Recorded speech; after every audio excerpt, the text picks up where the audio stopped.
one and all. At the very outset, I would like to welcome our today's chief guest, Shri Om Prakash Sharma ji, IFS, retired PCCF, a legendary figure that is pioneering Tree Talk campaign since 2010. Hearty welcome is extended to Dr. S.K. Cole, Honorable President of Vishwa Bharati Women Welfare Institution, the real backbone of our institution. I extend welcome to Shri Rovinder Persa, Treasurer, Vishwa Bharati School as well as College of Education. Mr. Handu, Principal from Vishwa Bharati College of Education, Shri Varinder Devi, Member RAC, and the worthy dignitaries who have come to this occasion, attend to this very event as special guests. We are honored to have them here. They are the visionaries, the educators, and the dignitaries from different fields. Some of them I must name. I think I am not familiar with the faces, but I have got the list with me.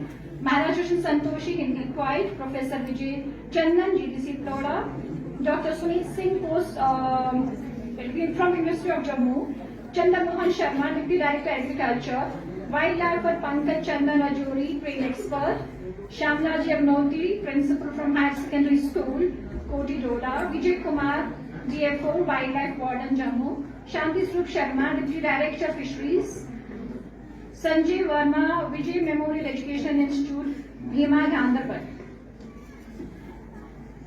Well, Vishwa Bharati School does not believe in imparting of concept of 3 R's, reading, writing and arithmetic, but in the holistic development of a child.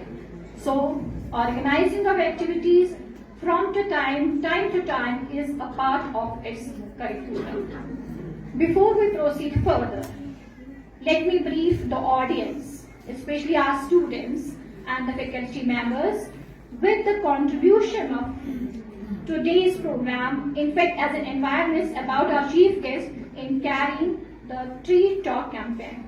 Shri Om Prakash Vidyarthi ji is not only an individual. He is more than that. He is in fact an example, a model for all of us, and he is the movement unto himself. Vidyarthi sir is an intellectual, beautified with leadership qualities, who does not believe in lectures and symposiums, but breathes these talk scripts. He is a dynamic and progressive green activist who merited the support and backing of every responsible citizen to preserve nature. Vidyarthi sir has written more than 50 books, has been awarded with GRF by CSIR, has compiled trilingual dictionary on biodiversity. Forest Flora of Kashmir has also compiled State Biodiversity Strategy Action Plan 2003. Sir has number of research paper publications to his credit, has been nominated as member to number of organizations, societies, and has also initiated an innovative weekly environmental awareness program nicknamed Tree Talk since 19 December 2010. It is 19 December. The program, because of certain reason, has been rescheduled, in fact preponed, and we are having it today. And this Tree Talk symbolizes, tree stands for taking responsibility for earth environment, and talk we say telling all linked language, knowledge song.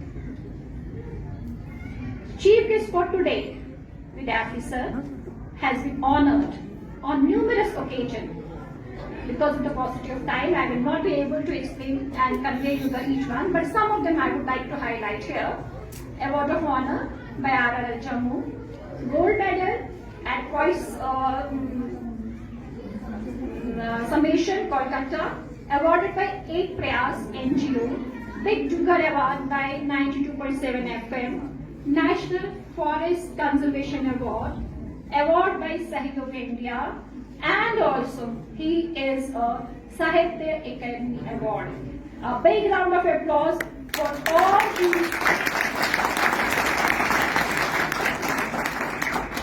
all these feathers to your caps, sir. Congratulations for all the accomplishments. Thanks, and once again, happy welcome to you all. Let me proceed further with the mic to Ms. Bakshi for the further proceedings. हमारे भारत में, India में जैसे कोयल के मीठे गीत सबने सुना है। कोयल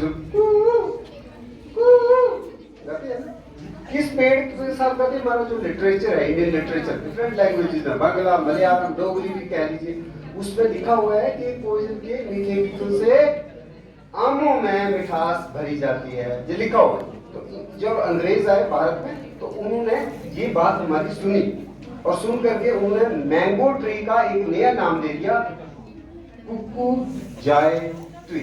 ऐसा ट्री जिसके ऊपर कुकू बोलना पसंद करती है और इसलिए उसका नाम क्या पड़ गया, कुकू जाय ट्री। दूसरा नाम क्या है, मैंगो ट्री, जो सभी को पता है।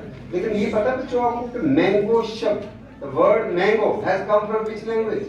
हमें लगता है शायद अंग्रेजों ने दिए, अंग्रेजों को नहीं पता, उधर नहीं होता mango, but they made us slave. जब इंडिया में आ गए तो वो तमिलनाडु पांडिचेरी जगह है, वहां पे घूम रहे थे और वहां फल खा रहे थे। फल पहली बार उन्होंने देखा पुर्तगालियों ने, तो क्या मैंगो है उस भाषा में, तमिल में एक लैंग्वेज है, वो बोलते हैं मंगाई, उसका नाम है मंगाई। तो मंगाई बोला, उसको उन्होंने मॉडिफाई कर दिया क्योंकि बोलने में बड़ी परेशानी है, मंगाई, उन्होंने मंगाई का ओ लगा दिया, मैंगो बना दिया। तो मैंगो वर्ड तब आया जब उन्होंने भारत में मैंगो देखा, ठीक है।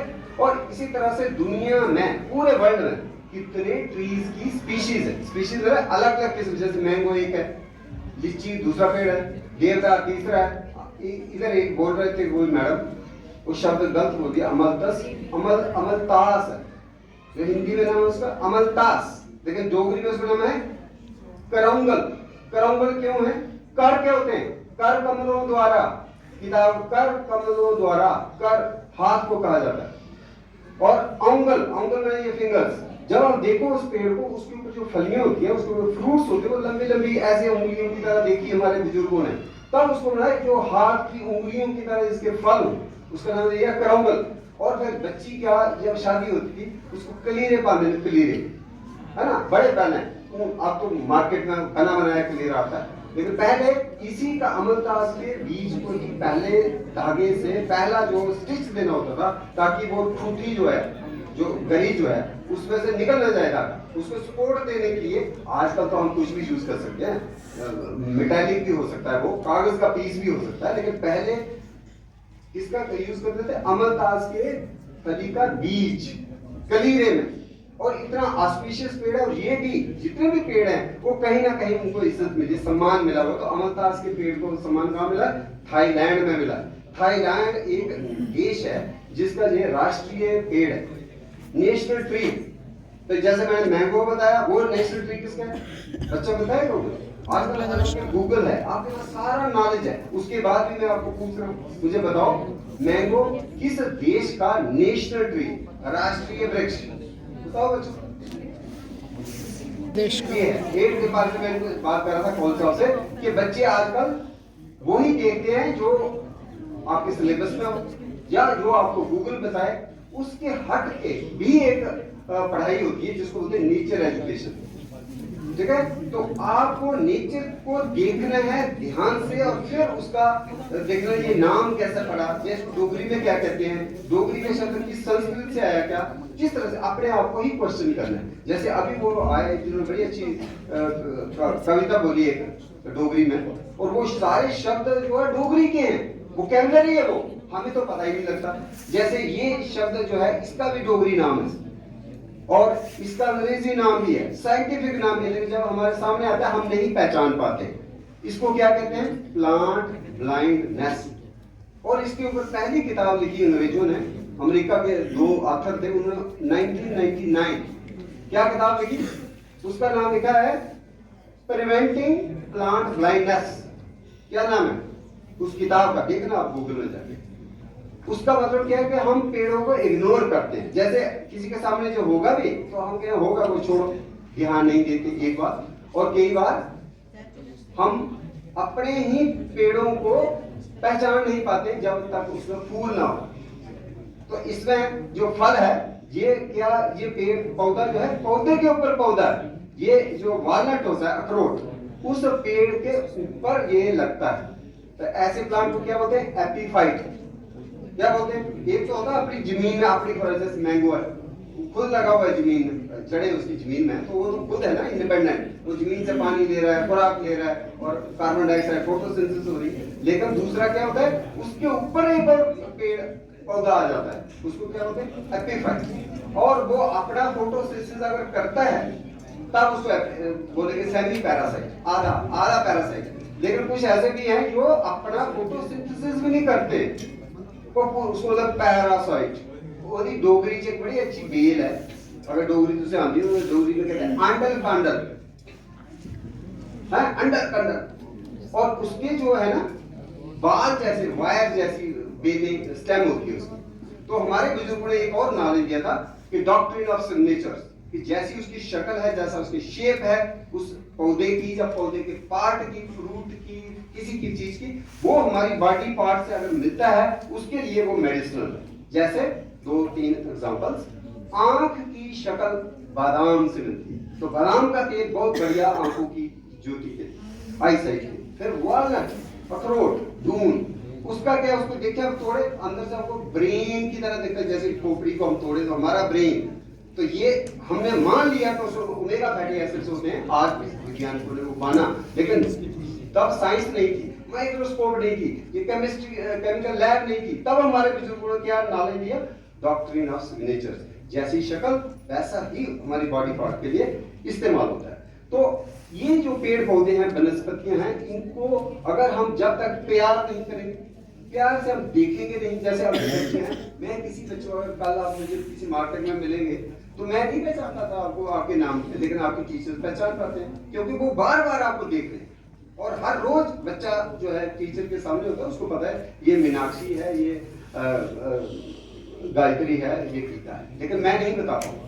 तो मैं पेड़ पौधों से 40-50 साल में ऐसे देखता रहता हूँ। तो जैसे मैंने इसका नाम बता दिया, तो जिन्होंने लाया वो कह रहे इसका नाम क्या है, और डोगरी में इसका नाम झेंझे है ना, और कश्मीरी में इसका कुछ नाम है मुझे याद नहीं आ रहा, अंग्रेजी में है मिसल्टो, MITSLETOE, मिसल्टो, और साइंटिफिक नाम जो है विस्कम एल्बम है। तो ट्री टॉक में हमने एक ही जगह डोगरी नाम भी रखा, हिंदी नाम भी रखा, संस्कृत भी रखा, इंग्लिश भी रखा, बोटानिकल भी रखा, उसकी डिक्शनरीज भी हैं। और अब वो ऑनलाइन हमें ओपी विद्यार्थी ई लाइब्रेरी है। आजकल जमाना दूसरा हो गया है कि आजकल किताबें प्रिंट करके कोई नहीं पढ़ना चाहता, उसको ऑनलाइन मिलनी चाहिए अपने कंप्यूटर में, तो वो चीजें वहां हैं। और दूसरा काम क्या किया, जैसे उन्होंने एक नाम दिया था, उन्होंने साइंटिफिक नाम दे दिया हमारे। मैं उनको बताता रहता हूँ यार बच्चों को ना आम भाषा में शब्द बोला करो पेड़ पौधों पे, तब ज्यादा समझ आती। उन्होंने बोला बिस्कोफिया जवानी का हमने खोजा, हालांकि अंदाजा ये भी क्या विडंबना है, मेरे लोगों को, बिलावर के लोगों को वो सदियों से पता था पेड़, ठीक है। जब मैं 89 में आता हूँ, मेरी ड्यूटी लगती है बिलावर में, तो मैंने जब देखा, मैं देख के आया था उसको, उत्तर प्रदेश में तो है, चंडीगढ़ में लगाया हुआ है, वो लैंडस्केपिंग ट्री है, लेकिन मुझे नहीं पता मेरी जम्मू कश्मीर में, रिपोर्टेड ही नहीं, किसी ने लिखा नहीं ये पेड़ जम्मू कश्मीर में कहीं होता है। तो जब मैंने देखा, कब देखा मैंने, 89 की बात बता रहा हूँ, 89-90। पर हम लोग जो फॉरेस्ट अफसर होते हैं, उन्हें फॉरेस्ट के रिसोर्स को मैनेज करना, आग लगी उसको बुझाने का काम हमारा है, किसी ने उधर मकान बनाना शुरू कर दिया उसको तोड़ना है, सड़क बनानी है तो हमने परमिशन देनी होती है, कितने पेड़ कटेंगे उससे ज्यादा 2-3 गुना ज्यादा लगाने पड़ते हैं, तो हम हमारे और कोई काम होते हैं। और साइंटिफिकली पब्लिश नहीं हुआ वो कि 89 में मैंने उसके ऊपर स्टोरी भी लिख दी, मैं लिटरेचर में गया और हर जगह ट्री टॉक में उसकी बात करता रहा। और वो आज मैं न्यू रिकॉर्ड, पहली बार रिकॉर्ड हुआ 24, हैरान होता हूँ। देखिए कितना वो है, 34 साल, 34 इयर्स के बाद हम कह रहे हैं जम्मू कश्मीर से हमने रिपोर्ट किया। तो क्या रिपोर्ट किया, उसका डोगरी नाम था च्यूंतर, लेकिन जो असम के में वाइल्ड लाइफ के एक्सपर्ट होते हैं वो कहते हैं टाइगर जो है इस पर्टिकुलर पेड़ को आता है और उसको खरोंचता है, इसी पेड़ को जिसकी मैं डोगरी में च्यूंतर बोला। तो जो हमने बोला कि हमने बड़ा झंडा गाड़ दिया, हमने नया खोज कर दी, खोज लोगों को पता था, तभी उन्होंने डोगरी नाम च्यूंतर बनाया हुआ उसका। जब मैं 89 में गया बिलावर में, तो उन्होंने मुझे बोला ये च्यूंतर का पेड़ है, इसमें लोकल लोग नहीं, बट जो हमारा साइंटिफिक वो है साइंटिस्ट जो है जिनका ये काम होता है साइंटिफिकली डॉक्यूमेंट करना, पब्लिश करना, उन्होंने नहीं किया। उन्होंने गौर नहीं था, ये एक किस्म की प्लांट ब्लाइंडनेस ही है, ट्री सामने था लेकिन किसी ने उसको नाम से नहीं पुकारा क्योंकि पहचान नहीं पाई क्या है। और मैं क्या बता रहा हूँ कि असम में उस पेड़ को देखा भाई ये टाइगर जो है क्यों क्रॉस करता है, तो उन्होंने पहचाना ये पेड़ जो है जापान में सेक्रेड ट्री माना जाता है, वहां उन्होंने प्रिजर्व किए इसके फॉरेस्ट।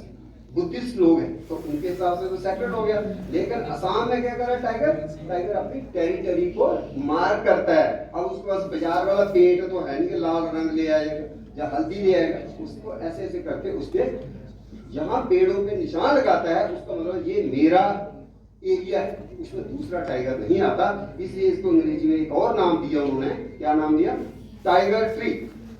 ऐसे एक और ट्री है चिकन ट्री, जब मैं आ रहा था ना नहर के साथ साथ उसके लाल लाल पत्ते हो रहे हैं अभी, उसको चिकन ट्री कहते हैं। अदरवाइज डोगरी में उसका नाम पहले से मक्खन, मक्खन टाली, लाल लाल पत्ते हो रहे हैं। इसी तरह से एक और ट्री है स्पाइडर ट्री, वो भी इधर होता है, डोगरी में उसको बारना कहते हैं, वरुणा कहते हैं, और अंग्रेजों ने क्या नाम दिया स्पाइडर, स्पाइडर की तरह उसके फ्लावर की शेप होती है। तो ये बहुत इंटरेस्टिंग सब्जेक्ट है पेड़ पौधों का, आज समय नहीं है। और बच्चों का बहुत ही अच्छा लगा आपका प्रदर्शन, और आपने जितना भी किया सभी बच्चों को मुबारकबाद, बधाई।